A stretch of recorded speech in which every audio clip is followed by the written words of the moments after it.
guys, Sherry here. I want to talk to you about something. So I have to give you a little story.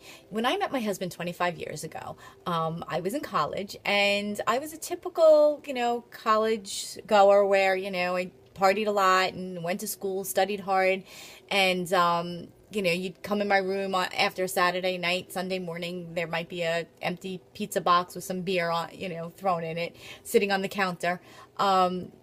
Typical.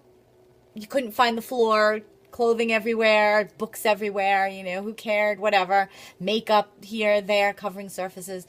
And so when I met my husband, I said to him, I have three rules. And if you could live by these three rules, we can get married. The first rule, I can't tell you. And the second rule is kind of silly. It's just between me. It was a superstition. So not really going to go into that. But the third rule was I don't clean. I don't clean because I don't know how. I was raised with somebody doing it for me and I don't like it. And it's not something that I'm good at. And if I have to choose between doing my artwork or cleaning, cleaning is just gonna always lose out. And as I grew older and I married my husband, he accepted the rules. And he would say to me from time to time, can you just clean up this area? Or, and it wouldn't be dirty. It would just be cluttered. I got rid of the idea of leaving dirty boxes and stuff like that. I don't want bugs, but I was a clutter bug. And so I'm sentimental. I keep things. So he would say, do you think you could clean this? Why does this have to look like your dorm room? And I would say to him, I don't clean. I don't know how. And then I'd say, we've got a baby, so I can go play with the baby or I can clean. I'm like, I think I'm going to choose playing with the baby. And, as a kid, we now have 4 kids and, that was always my excuse. Kids or cleaning. Well, my kids are older and now they clean up after themselves and everything. So, my husband had always provided for me somebody either living in or living out to help me clean, and that was wonderful. But 4 years ago, I got into a car accident, and everything changed then. We had just had our 4th baby, and he was about 5 years old, and he still needed some supervision. So my husband had somebody come with us and live in, and she was cleaning and helping and everything. And when the accident happened, my husband had to come home and take care of me because I couldn't get out of bed. I had multiple surgeries, 2 on my bladder, 1 on my shoulder, multiple injections that would put me out. I'd end up in the hospital with muscle spasm on a morphine drip for, a couple of hours. It was bad. And I was in bed. I was mentally, physically, emotionally drained. And the bed was the only place for me. So the house kind of got a little out of control. And, the wonderful woman that we had living with us would help me keep it under control. And she would help take care of the kids for me when I couldn't. But unfortunately, because of the accident, my husband had to come and move his work into the house. And because he was doing that, we ended up losing my income.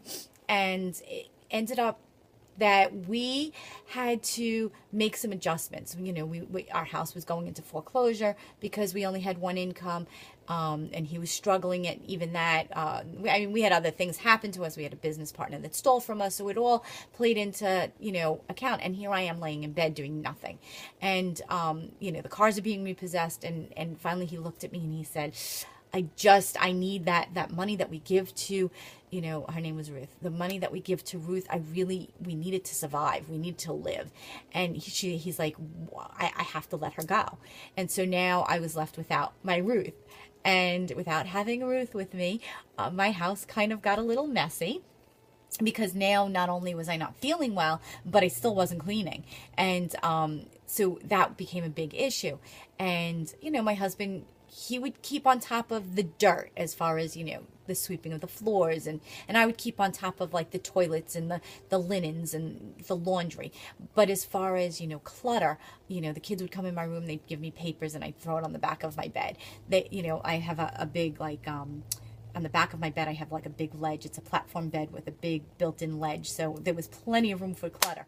And so I would, it would be lined up with papers, with bills, and that we weren't paying because we couldn't, and work from the kids, and having 4 kids in school. I had plenty of work and notes that were coming home, and oh my goodness, I can't even begin to tell you. And I would do my artwork. So now I had my art, like all my art pieces, piled up. I paint. So I had paintbrushes and paints and all kinds of materials for that, and little canvases everywhere. It drove my husband crazy. And we, being in this business, we were decided that we needed to make a change, and so we did. And so we found this company that kind of not only just worked on us business wise, but worked on our mental state and our physical state and our emotional state. And what it did for me, I can't even begin to give enough thanks, because it got me out of bed. And in doing that, it slowly allowed me to start first slowly, half days out of bed. And then it got me to the point where, I was listening to audios and I was reading, which I never really had a problem doing. Then I was learning, and then I was doing, and I started blogging. And I know a lot of you have read what I've written, and I write from my heart. And then I started getting on these videos and doing these. And the one thing that was always organized was my office and my business. But one of the key things that I was always learning and hearing and taking in, but not listening to. So, you could hear something, but not actually listen, right? So I was hearing, you need to be organized. You need to be clean. You need to be neat. And I kept saying, yeah, but that doesn't apply to me because I don't clean. Well, you know what? I had to lose that attitude. And the reason why you haven't heard from me in a week is because I just spent the last week purging my entire room. And I started with my room because I know it starts with me. And I walked into my room last night with this feeling of like the angels were singing. And I felt like I made progress because I didn't just shuffle things around and move them around this time. I literally went through, dove in and cleaned and purged and organized. And I threw out bags, gave away things and donated stuff. Oh my gosh, I can't even begin to tell you. And I am so proud of what I did and what I accomplished that I had to share it with you guys. So the one thing I'm going to tell you is that if you're not organized enough to keep your house clean and your home clean, and you can't hire someone else to do it, like I couldn't right then you need to go and do it yourself, because it is what is going to make the difference in your business. It will make a huge difference, because I would walk into my office and I wouldn't be able to concentrate because I'd be so overwhelmed that I would turn to my husband and I'd be like, I can't concentrate. I don't know what to do. I mean, I don't even know whether I should work on the business. Should I work on the room? I'm so overwhelmed. And I really had this feeling of like panic. Like, I know that this has to be done, and I don't know how to do it. And how do I do it? Well, you know what? I just did it. I did it. I said to myself, I'm going to do it, and I just did it. It took me a couple of days. I had to get it in my head. I had to think about it, and I did it. And I had to think of my why. My why. Just like why you have to think about why your why is big enough for your business, I had to think, why is my why big enough to make my room clean? Well, you know what? My why was big enough because I noticed that my husband didn't like being in it. My kids were bringing friends in and they were embarrassed. And I was being embarrassed. So I had to change that. And guess what? I will never look back. I will never go backwards. Oh my God, I just got distracted. Did you pass? My daughter just passed. Oh my God, I'm gonna cry. I'm sitting here making this video for you guys, and my daughter just got in the mail that she became a full-fledged beautician. She just passed her state exam. I'm so excited. Yay! So now I came on here to share one thing, and I'm sharing something else. This is how life is. So anyway, I'm going to go hug and kiss my daughter, and I guess I'll share more with you later, but I just want you to know that you need to organize your life, and you need to clean your life, and good things will happen all around you. And I'll see you on the other side. Take care for now. Bye.